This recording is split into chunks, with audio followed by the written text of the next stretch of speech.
अगर आपको इग्नोर होना पसंद नहीं है लेकिन फिर भी आपको जवाब चाहिए तो फैक्ट्स जानने के लिए आरटीआई का इस्तेमाल करें। सच कहूं तो प्रॉपर्टी के झगड़े एक ऐसे भूल भुलैया जैसे होते हैं जो कभी खत्म नहीं होते। मैं भी इसी सिचुएशन में था।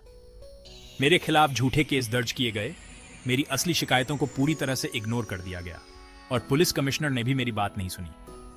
तभी मुझे आरटीआई यानी राइट टू इंफॉर्मेशन एक्ट के बारे में पता चला।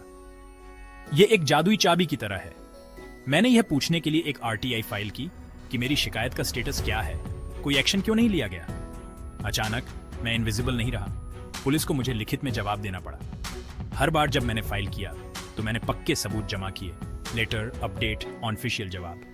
वे पेपर्स कोर्ट में मेरी ढाल बन गए। इससे मुझे पावर मिली, जैसे आखिरकार मेरे अपने केस में मेरी बात सुनी गई। तो अगर आप भी ऐसे ही किसी झगड़े में फंसे हैं तो उम्मीद न छोड़ें।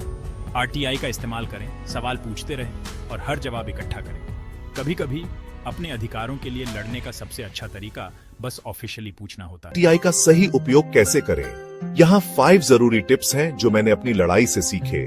टिप 1, सही सवाल पूछें। आरटीआई में स्पष्ट और सटीक सवाल लिखें। उदाहरण के लिए, मेरी शिकायत नंबर की स्थिति क्या है?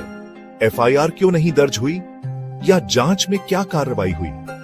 मेरे केस में मैंने पूछा कि मेरी शिकायत पर क्या हुआ, जिससे मुझे सबूत मिले। सवाल छोटे और स्पष्ट रखें। टिप 2, सही अधिकारी को आरटीआई भेजें। आरटीआई उस विभाग के पब्लिक इंफॉर्मेशन ऑफिसर पीआईओ को भेजें, जैसे पुलिस स्टेशन, एसपी ऑफिस या डीडीए।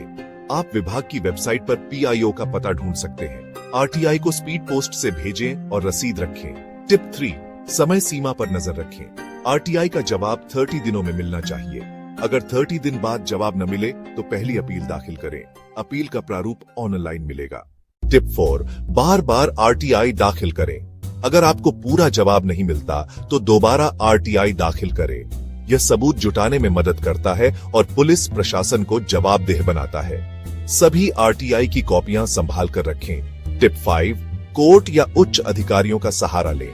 अगर आरटीआई का जवाब नहीं मिलता तो सेंट्रल इंफॉर्मेशन कमीशन में दूसरी अपील दाखिल करें। आप सीएम हेल्पलाइन, गवर्नर या डीजीपी को भी शिकायत भेज सकते हैं। डीएलएसए से सलाह ले सकते हैं। मेरे केस में बार बार आरटीआई ने मेरे सबूतों को मजबूत किया। अगर डीएलएसए धीमे हो तो कोर्ट में अर्जी दाखिल करें। मेरे साथ हुए अन्याय ने मुझे सिखाया कि सच्चाई की लड़ाई में आरटीआई एक ताकतवर हथियार है।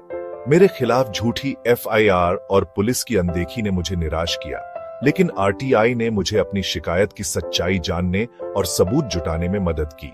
हम जैसे गरीब लोग अक्सर अपनी आवाज दबा हुआ महसूस करते हैं, लेकिन आरटीआई के जरिए आप प्रशासन को जवाबदेह बना सकते हैं। हार न माने और बार बार कोशिश करें। मेरी कोशिश है कि मेरे अनुभव से आप अपने हक की लड़ाई जीत सकें।